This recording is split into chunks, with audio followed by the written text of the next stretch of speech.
place, Cape Kennedy, Florida. The time, 7:12 a.m. Eastern Standard Time. The mission, a voyage into space and 62 orbits around the Earth. The spacecraft is a Gemini 4 capsule to be launched by a Titan booster. The crew, astronauts James A. McDivitt and Edward H. White. On this flight, 2 more giant steps toward man's conquest of the moon will be attempted. A rendezvous in space and a fantastic walk in space. Gemini control at the Cape continues the countdown. T-minus 20 seconds and counting. All final checks in the countdown. Still looking good at this time. Minus 10, 9, 8, 7, 6, 5, 4, 3, 2, 1, 0. Ignition. Liftoff.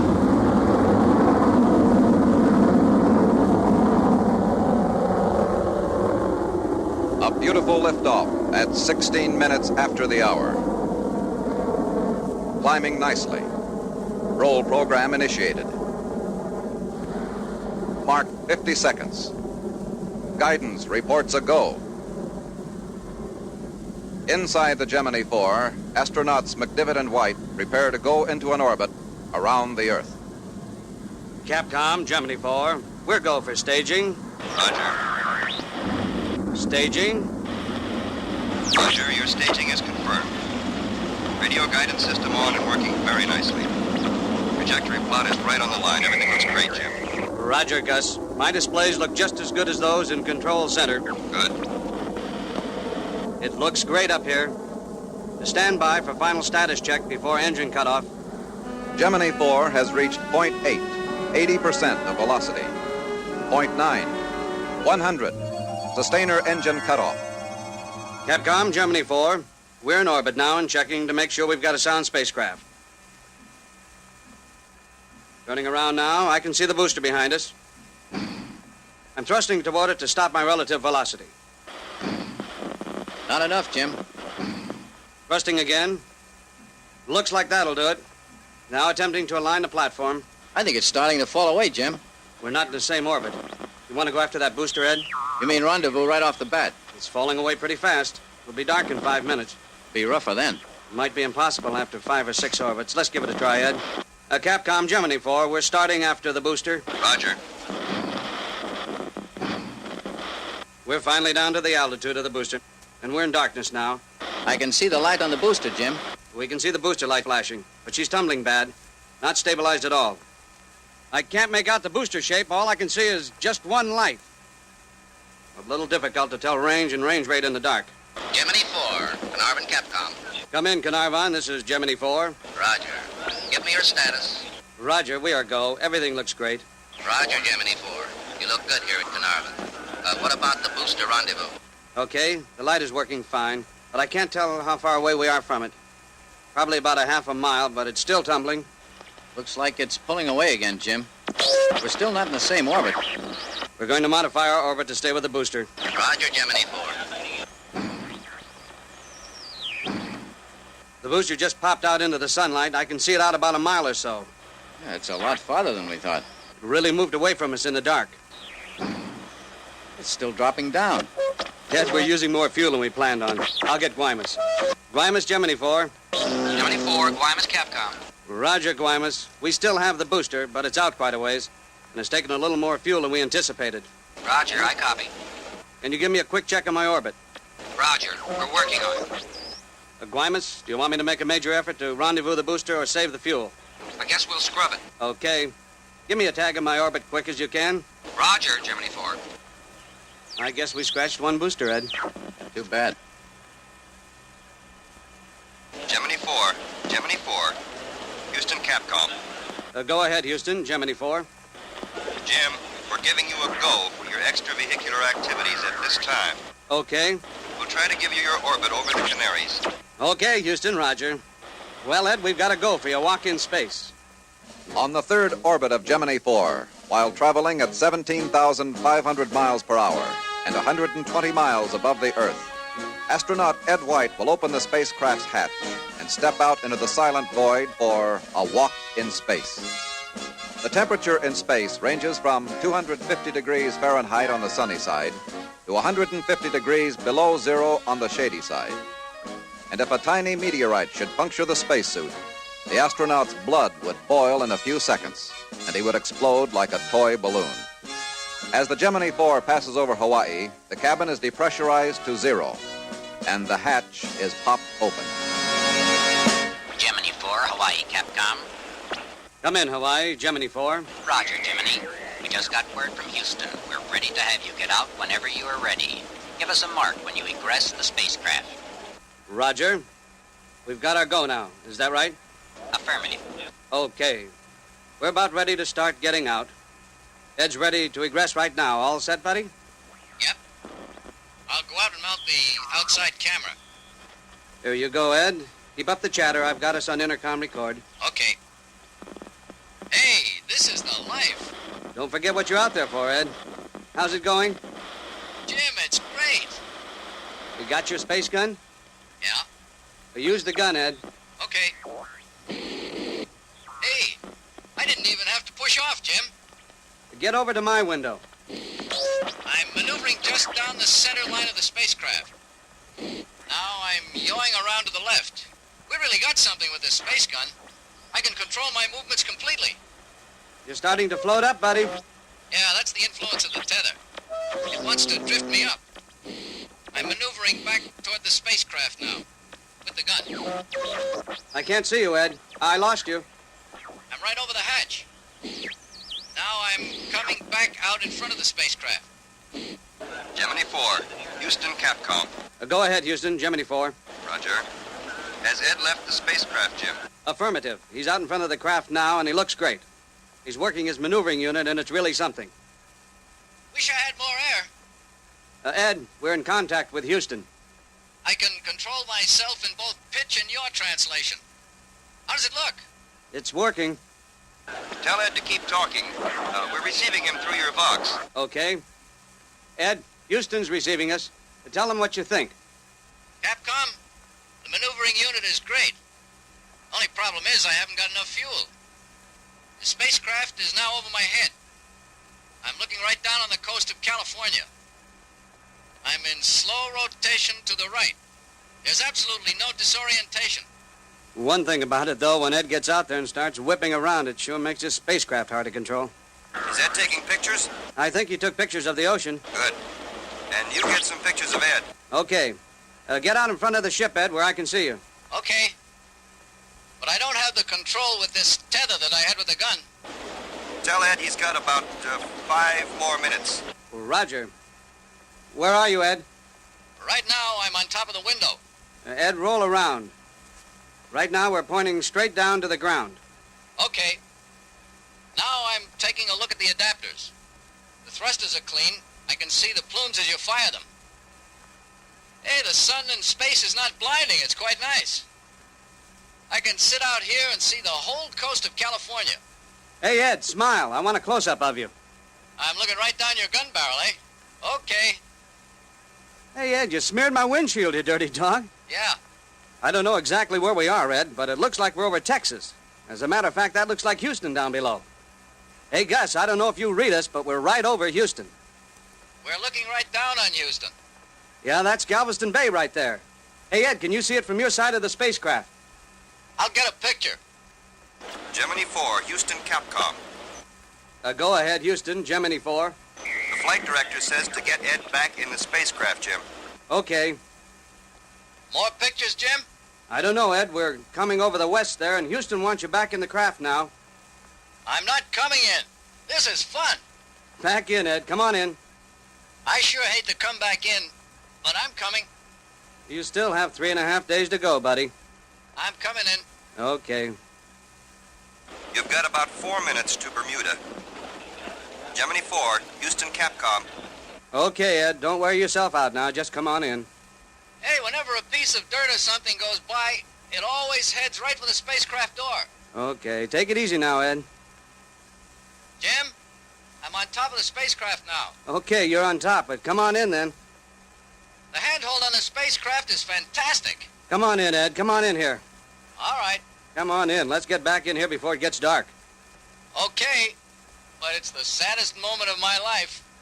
Well, you're going to find it sadder when we have to come down with this thing. Gemini 4, Houston Capcom. Houston, Gemini 4. I'm putting all this down. No time to talk now, Gus. I'm pulling in the air hose. Any messages for us? Yeah, get Ed back in. Are you getting him back in? Yeah, he's standing in the seat now. His legs are below the instrument panel. Okay, get him back in. You're going to be over Bermuda in about 20 seconds. Okay, Ed's coming in. He's getting back in the spacecraft. Roger. Astronaut Ed White has completed his spectacular walk in space, and the spacecraft Gemini 4 appears to be on its way to a happy landing at the end of a highly successful flight through space. It is the last day in orbit, but there is trouble aboard GT4. A small computer that was designed to guide the spacecraft's re-entry has failed, and the whole world grows tense with anticipation of possible re-entry trouble.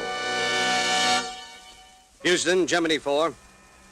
This is Houston Capcom. Go ahead, Gemini 4. Roger, Capcom. Gus, it's pretty obvious the computer isn't working. Why don't we just turn it off? Gemini 4, this is Houston. We'd like to go ahead and leave the computer on. Can't go into detail now. Jim? Okay, but don't forget we want to be recovered in a hurry. Roger. They're on their way. All you've got to do is hit the spot. Roger. And Jim, this looks like about an 8G re-entry. That's too much for an old man like me, Gus. You can hack it.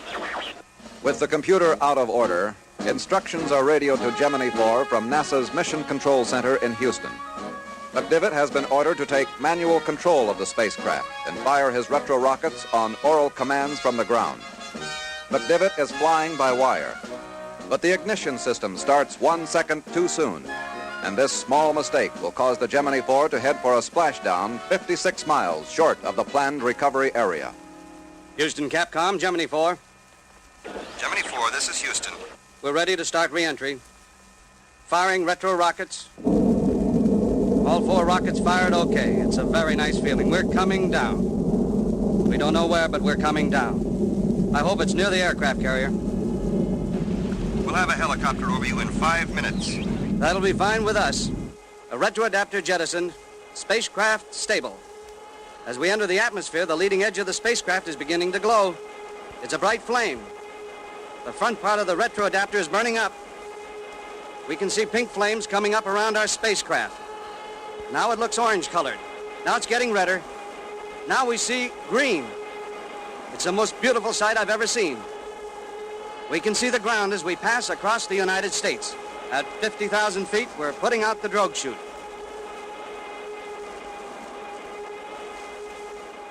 At 10,600 feet, we're putting out the main parachute. I just heard one of the rescue planes say we have them in sight. It's a mighty fine feeling. We're splashing down. Within 5 minutes after splashdown, helicopters will drop frogmen rescue teams around Gemini 4, and within a short time, astronauts Jim McDivitt and Ed White will be given a hero's welcome aboard the U.S. aircraft carrier Wasp. The United States has made another important step toward a landing on the moon.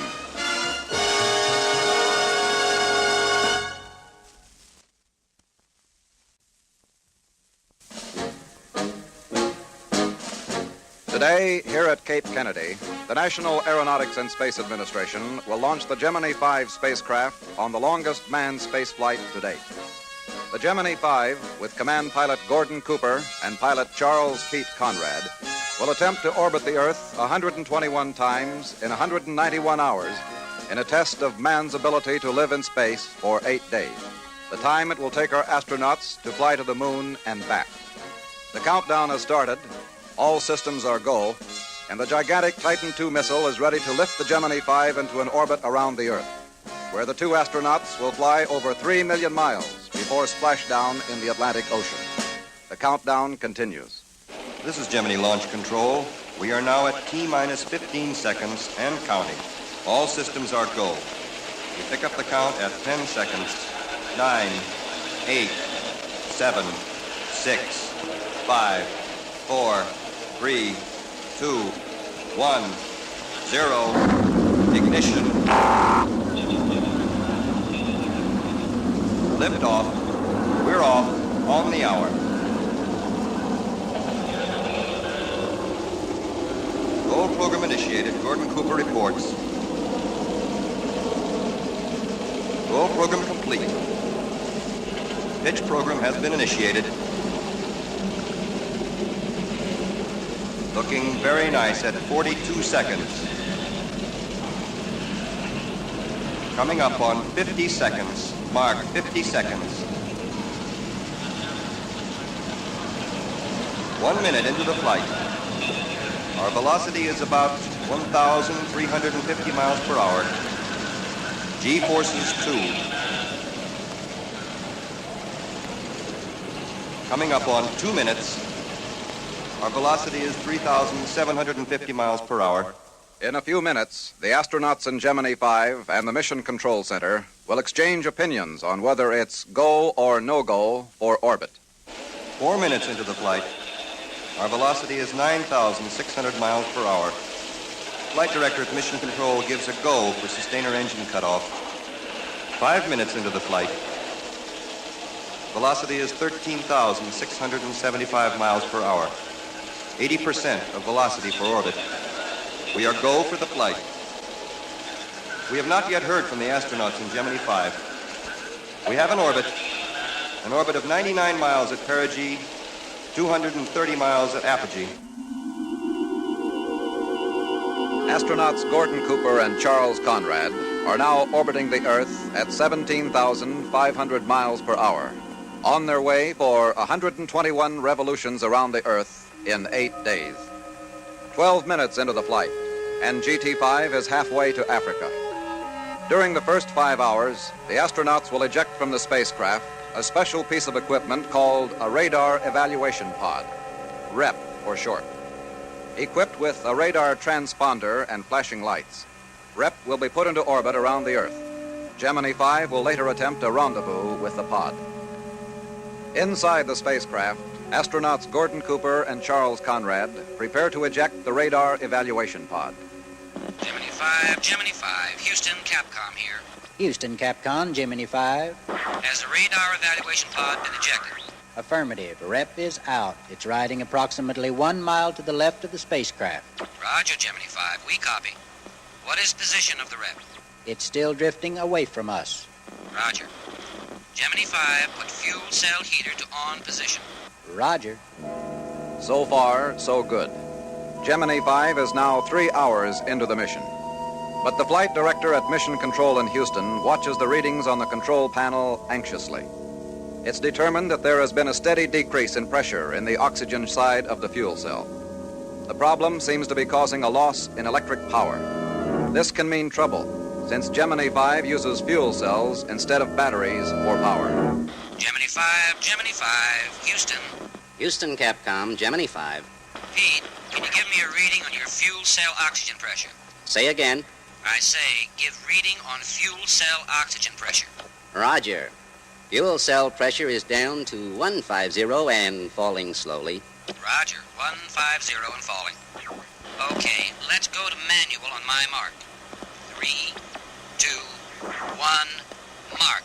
Roger. How does the pressure stand now, Gemini 5? It stands at around 140 and still falling. Roger, we copy. We'll watch this fuel cell situation for another 30 minutes. There is no doubt now that there is trouble aboard the Gemini 5. Failure in a fuel cell heater has caused a drop in pressure from a normal reading of 800 pounds to a low of 140 pounds. This is causing a serious loss of electrical power that operates the spacecraft. Gemini 5, Houston here. Houston, Gemini 5. Could you give us a fuel cell pressure readout, please? Roger, Houston. 120 pounds seems to be what it's hanging in at. Gemini 5, suspend all further maneuvers in the radar pod exercise. We'll watch this thing closely, and if it drops too low, we may have to screw up the mission. Roger, Houston. We copy. The spacecraft is now over Louisiana. If the decision to splash down is made, Gemini 5 must come down in the Atlantic this orbit, or it will not be able to land in the planned recovery area for several orbits, since each orbit follows a different course around the Earth. A decision must be made, and quickly. Houston, Capcom, Gemini 5. Gemini 5, this is Houston here. Go ahead. Roger. The fuel cell pressure is down to 105, and still falling. Roger, 105 and falling. We decided we may have to go for a re-entry shortly. Roger, Gemini 5. We agree. If the fuel cell pressure does stabilize, does it look like we might have a chance to continue the flight? We might be able to do that, Gemini 5. We're working on another flight plan for you. Roger. Gemini 5, you may continue flight in a powered-down condition. If trouble in the fuel cell continues, you may have to splash down on the third orbit. Roger, we copy. Although the flight has not been scrubbed officially, planes are being deployed from Hickam Field in Hawaii and directed to proceed to an alternate recovery area for sixth orbit recovery, should that become necessary. The planes are taking off at this time for a point 490 miles north of Hawaii. An oil tanker, the Bankside K, is in the area now. 3 hours and 42 minutes into the flight. Flight Director Christopher Columbus Kraft at Mission Control Houston reports a continued drop in fuel cell pressure, and a sixth orbit splashdown in the Pacific is indicated. As the situation worsens, no one is leaving Mission Control. We have word that the Navy destroyer Taylor is steaming out to a position north of Hawaii. The planes racing to the splashdown area are carrying survival experts, doctors, scuba divers, and radar experts. Carnarvon, this is Gemini 5. Gemini 5, we'd like a readout on your fuel cell pressure. Roger, Carnarvon. The fuel cell pressure is 6060. Roger, we copy. Fuel cell pressure is 60. At the splashdown point, 490 miles north of Hawaii, the USS Goldsboro, a missile destroyer, has been brought down from the north, and more planes have been dispatched from Hawaii. The spacecraft is on its fifth orbit around the Earth, and still no change in the fuel cell problem. No decision has been made on whether to continue the flight or splash down. Gemini 5, this is Houston. Gemini 5, this is Houston here. Houston, Gemini 5. Could you give us a fuel cell pressure readout? Roger, Houston. It seems to be hanging in at 60. 60. Well, looks like we may have a situation that's stabilized, Pete. I'd like your opinion on going on another day under these circumstances. What do you think? Gordo says we might as well try it.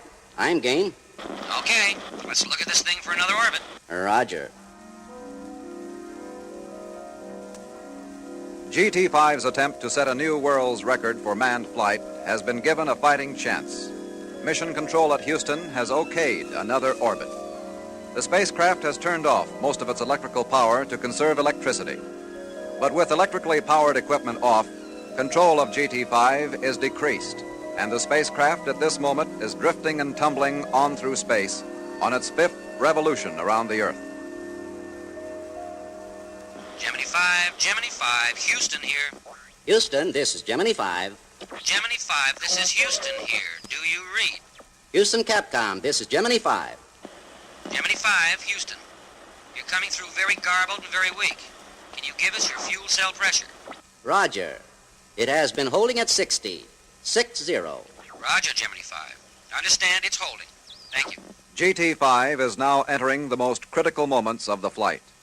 A decision must be made in the next few minutes before start of the sixth orbit. After the sixth orbit, the spacecraft will be in the wrong orbit for optimum safe recovery. Hawaii, Gemini 5. Gemini 5, Hawaii here. What does it look like for another pass, Hawaii? You are go for one more day in orbit. Go for 18 more orbits, Gemini 5.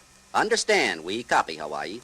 Astronauts Gordon Cooper and Charles Conrad float on through space, tumbling, drifting, waiting to see if the spacecraft can maintain orbital flight, or will they have to splash down far from the planned recovery area. Undaunted by mechanical troubles, the two astronauts continue to make high-altitude photographs and test man's ability to adapt to long periods of weightlessness. But at last, the faulty fuel cell seems to be stabilizing itself, and the spacecraft has been given a go for another day in orbit. It is now 119 hours and 6 minutes since Gemini 5 lifted off Pad 16 at Cape Kennedy. In a few minutes, history will be made. The United States has just set a new world record for manned spaceflight. On and on goes GT5. The astronauts watching a sunset or a sunrise every 45 minutes. Each orbit bringing them closer to their goal of 8 days in space. Victory is in sight. But then, Gemini 5, Houston here. We've spotted quite a hurricane building up off South America. It's quite a storm. The lightning is lighting up the inside of our spacecraft. Roger, Gemini 5. We copy. Flight Control in Houston has been advised of the beginning of Hurricane Betsy, and the planned recovery area is abandoned in favor of a new recovery zone out of danger of the oncoming storm. Gemini 5, Carnarvon. Gemini 5, Carnarvon. Carnarvon, Gemini 5. Flight control orders a splash down at the end of the 120th orbit. You will start re-entry over Hawaii. The aircraft carrier Champlain is standing by in the new recovery area. As Gemini 5 passes over Hawaii and enters darkness, re-entry begins. During the pass over the United States, the retro rockets are fired. Houston, Capcom, Gemini 5. Retro rockets fired. Re-entry maneuver on the money. Roger, Gemini 5. You're looking good here. With the bottom of the spacecraft turned toward Earth, Gemini 5 plunges into the Earth's atmosphere like a flaming meteor. Houston, Capcom, Gemini 5. Gemini 5, Houston here. We're at 60,000 feet. Small drogue chute deployed. Roger, Gemini 5. Aircraft carriers Champlain in recovery area. Roger, Houston. 10,000 feet, and we're deploying the main sheet. At 9,700 feet, the big orange and white nylon chute blossoms open and floats the spacecraft down to a gentle splashdown in the Atlantic. Gemini 5, Houston, Capcom. Houston, Gemini 5. We're down and standing by. Roger, Gemini 5. The copter is on the way. Roger. We have them in sight. They just passed over. We can see frogmen in the water now. Thanks, buddy. 2 American astronauts have just ended a most remarkable adventure. 8 days in space. Air Force Lieutenant Colonel Gordon Cooper and Navy Lieutenant Commander Charles Conrad have written space history and made another giant step toward the day when the United States will land astronauts on the moon.